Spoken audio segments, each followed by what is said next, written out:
ইউরোপের এক আইসক্রিম ফ্যাক্টরিতে একজন মুসলিম মহিলা চাকরি করতেন। আইসক্রিম ফ্যাক্টরিতে উনি ছিলেন সুপারভাইজার।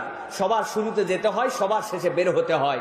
বেচারি প্র্যাকটিসিং মুসলিম হিসাবে উনার মুখ দিয়ে সবসময় সালাম বের হতো।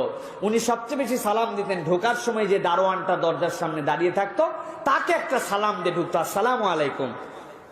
উনি চিন্তা করতো, হায় রে, কোনোদিন কেউ আমারে গুড মর্নিং পর্যন্ত বলে না, আমি এক দুর্বলতম একদম এই অফিসের সবচেয়ে নিম্ন পর্যায়ের স্টাফ, অথচ এই মাঠ আমাকে সালাম দিয়ে যায়। জিজ্ঞাসা করছে একদিন, এটা তুমি কেন বলো? বলছে, I am a Muslim, this is the first greeting of a Muslim. কোন মুসলমানের প্রথম কথা হচ্ছে সালাম, সেই হিসাবে আপনাকে আমি সালাম দিয়ে যাই। তো উনি ঢোকার সময় সালাম দেয়, বের হওয়ার সময় সালাম দেয়। উনার মাথায় আছে একদিন ওই ফ্যাক্টরির মধ্যে সবাই কাজ বাজ করে বেরিয়ে গেছে, সর্বশেষ উনি কোয়ালিটি কন্ট্রোল এবং সুপারভাইজার উনি সব চেক করে করে বেরিয়ে যাবে।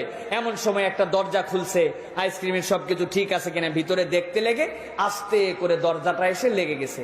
দরজার সিস্টেম হচ্ছে এই লক ভিতর থেকে খোলার কোনো সিস্টেম নাই, বাহির থেকে খোলা, বাহির থেকে বন্ধ করা। অফিসের সব স্টাফ চলে গেছে, উনি লাস্ট ম্যান, সব চেক করে বেরিয়ে যাবে।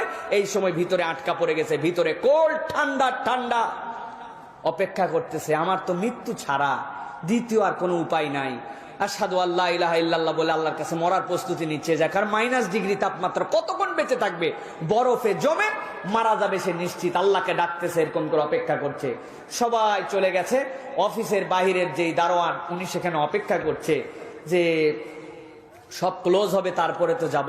হঠাৎ করে তার মনে হয়েছে যে আজকে তো সবাই গেল, কিন্তু একজন আমাকে ঢোকার সময় সালাম দেয়, আজকে তো বের হওয়ার সময় যিনি আমাকে সালাম দেয় সে তো আমার আজকে সালাম দিয়ে যায় নাই, ও তো সালাম না মিস করে আমার কাছ থেকে যাবে না। উনার মাথায় তখন চিন্তা হয়েছে নিশ্চয়ই সে ভিতরে কোথাও আছে। সাথে সাথে সে ভিতরে খুঁজতে শুরু করছে, খুঁজে খুঁজে খুঁজে খুঁজে একটা দরজা খুলেছে, খুলে দেখে ভিতরে সেই মহিলা তখন বের করে নিয়ে আসছে। নিয়ে আসার পরে সে তো অ্যাস্টনিশড হয়ে গেছে যে আপনি এত বড় উপকার আমার করলেন, আমি তো নিশ্চিত মৃত্যু আমার জেনে ফেলেছিলাম, আপনি কেমন করে জানলেন আমি এখানে আসি? বললো, মা তুমি কেমন করে আছো এটা তো আমার জানার কোনো সাধ্যের মধ্যে নাই, তবে প্রত্যেকদিন অফিসে ঢোকার সময় তুমি আমাকে সালাম দিয়ে ঢোকো আর বের হওয়ার সময় আমাকে সালাম দিয়ে বের হও। আজকে ঢোকার সময় মনে আছে সালাম দিয়েছো, একজন লোকে আমাকে সালাম দেয়, বের হওয়ার সময় সে তো সালাম দেয় নাই। তখন আমার মনে হলো যে সে তো এমনি এমনি চলে যাওয়ার কথা না, আমাকে তো সালাম দিয়ে বের হওয়ার কথা। ভিতরে সে আটকা পড়ছে নিশ্চয়, এই সালাম না পাওয়ার জন্য আমি খুঁজতে আসছি তোমাকে, এসে দেখি তোমাকে পেয়ে গেছি। সুবহানাল্লাহ বলবেন না? সালাম এরকম নজির আমাদের কাছে স্থাপন করেছে। অস্ট্রেলিয়ার সেই বিখ্যাত ঘটনা আপনাদের কাছে এর আগে শুনেছেন কিনা? বাপ মরে গেছে রাত্রে বাড়ির মধ্যে, সকালবেলা সে বাহিরে বেরিয়েছে, বেরোনোর পরে দরজা খোলার সাথে সাথে একজন বলছে, গুড মর্নিং স্যার। বেচারির মন খারাপ, বাপ মরছে গত রাত্রে, আজকে আমার গুড মর্নিং, তুমি আমার সাথে ফাজলামি করো।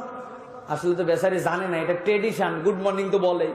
নিচে নামছে লিফট থেকে, বেরোয়ার পরে গুড মর্নিং স্যার, আরো মেজাজ গরম। ড্রাইভার দরজা খুলে গুড মর্নিং কয়, বেটা তুই তো অন্তত জানিস যে আমার বাপ মরছে গতকালকে, আমি অন্ত্যেষ্টিক্রিয়ার জন্য যাচ্ছি, বেয়াদব তুই আমারে গুড মর্নিং বলি, যা তোর গাড়িতেই যাবো না। ট্যাক্সি ডাকছে একটা, ট্যাক্সিওয়ালা কল করার সাথে সাথে দরজা খুলে দিয়েই বলছে, আসসালামু আলাইকুম। ও সরি স্যার, গুড মর্নিং। ভিতরে উঠে পড়ছে, উঠার পরে জিজ্ঞাসা করছে, তুমি প্রথমে যে কথা বলছিলে আমাকে এটা কি? বলে, sorry sir, I am a Muslim, the first greeting of a Muslim, আসসালামু আলাইকুম, আমি এটা ভুল করে আপনাকে বলে ফেলছি, sorry sir, good morning sir. বলছে, what's the meaning of that? তুমি যেটা বললে এটার অর্থ কি? বলছে, স্যার এটার অর্থ হচ্ছে আপনার প্রতি peace be upon to you, আপনার উপর শান্তি বর্ষিত হোক, আপনার প্রতি সৃষ্টিকর্তার রহমত বর্ষিত হোক, আপনার প্রতি সৃষ্টিকর্তার বরকত আসুক। বলে, আমার বাপ মরছে তুই জানলি কেমনে? কি আশ্চর্য কথা, আপনার বাপ মরছে আমি কেমন করে জানবো?